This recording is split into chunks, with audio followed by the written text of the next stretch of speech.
Dieu sait si vous avez entendu parler de ça au cours de ces dernières années, je dirais même au cours de ces dernières semaines. Oui.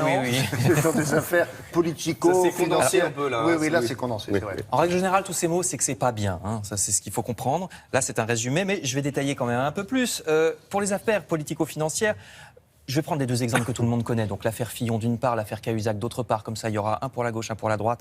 Il n'y aura pas de jaloux. Je commence par François Fillon. Il a été mis en examen mardi dernier, regardez, pour, je cite... Non, alors ça, c'est Cahuzac. Bon, c'est pas grave. Alors Cahuzac, fraude fiscale et blanchiment. Alors fraude fiscale, tout le monde voit, c'est quand vous vous débrouillez de manière illégale pour ne pas payer les impôts que vous devriez. Si par exemple, vous vous faites payer en liquide pour un travail et que vous ne déclarez pas cet argent au fisc, vous ne payez pas les impôts que vous devriez payer. Donc c'est de la fraude fiscale, comme pour Jérôme Cahuzac. Et ensuite le blanchiment, parce qu'il a été mis en examen pour blanchiment. Le blanchiment, c'est quand vous inventez une origine honorable à cet argent pour pouvoir le dépenser. Vous dites, mais si, je l'ai gagné honorablement dans ma société, quand j'ai fait ça à l'étranger. En général, c'est un montage très compliqué. J'ai fait un travail, ça m'a été payé. Montage très compliqué à l'étranger pour embrouiller les pistes, vous voyez, ça c'est du blanchiment. Donc fraude fiscale, vous gagnez de l'argent, vous mettez en liquide, vous ne le déclarez pas, donc vous ne payez pas d'impôt dessus. Et blanchiment, vous inventez une origine légale à cet argent. Alors j'espère que maintenant on va voir François Fillon, sinon je vais être très embêté.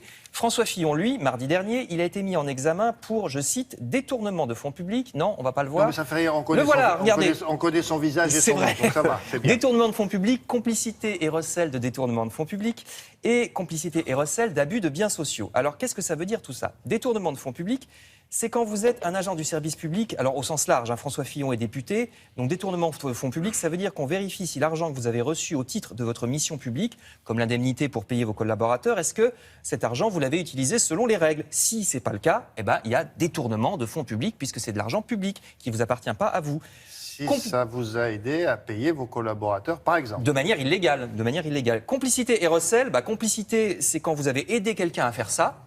Et recel, c'est quand c'est vous qui en bénéficiez à la fin, quand c'est vous qui bénéficiez de l'argent. C'est ça le recel.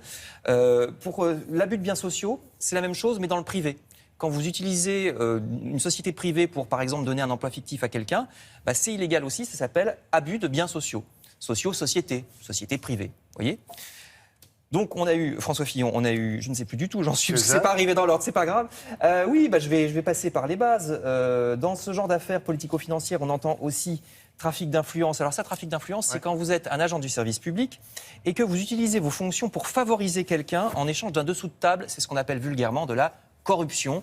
Les juges disent trafic d'influence, puisque vous trafiquez votre influence. Vous êtes un agent du service public, donne-moi de l'argent, je te donnerai un truc que normalement tu n'aurais pas dû avoir. Corruption, on dit trafic d'influence. Et je n'oublie pas la base, la mise en examen. Qu'est-ce que c'est que la mise en examen? On va voir la troisième bobine. Alors jusqu'en 93, on disait inculpation, maintenant on dit mise en examen, c'est la même chose. C'est quand le juge d'instruction estime qu'il y a contre vous des indices selon lesquels vous avez sûrement participé à une infraction, donc il vous met en examen, c'est-à-dire qu'on va examiner, on va faire une enquête sur vous pour voir si effectivement vous avez commis. Coupable, ça veut dire qu'il examine. Voilà, on examine, on fait une enquête sur vous, le juge d'instruction. Il peut aussi non pas vous mettre en examen, le juge, mais vous considérer comme témoin ou alors comme témoin assisté. Alors témoin assisté, c'est entre les deux. Il y a des indices, vous avez peut-être trempé dans l'histoire, mais c'est pas tout à fait sûr. Alors témoin assisté, c'est un peu plus grave que témoin, mais vous n'êtes quand même pas mis en examen.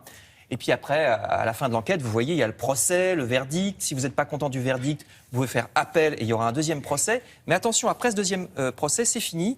Il y a un seul appel. Quand vous entendez parfois qu'on a fait appel à la Cour de cassation ou à la Cour européenne des droits de l'homme, ça c'est encore après, ils vont juste vérifier si vous avez été jugé dans les règles. Mais on ne va pas rejuger, c'est juste pour voir si les règles de droit ont été respectées. Mais il y a un procès, un appel, après l'appel c'est fini. Bon. Voilà. C'était pas dans l'ordre, mais on a tout compris. Ça va à peu près. Non, mais je me dis que quand on va la refaire demain, si vous voulez. Non, ça va. Je me dis que quand je vous offre un petit café pour pouvoir parler de Chuck Berry, qui est un peu de la corruption, c'est un peu ça. Oui, Ouais. ça, c'est corruption. Eh ben, je vous en offrirai plus. Voilà.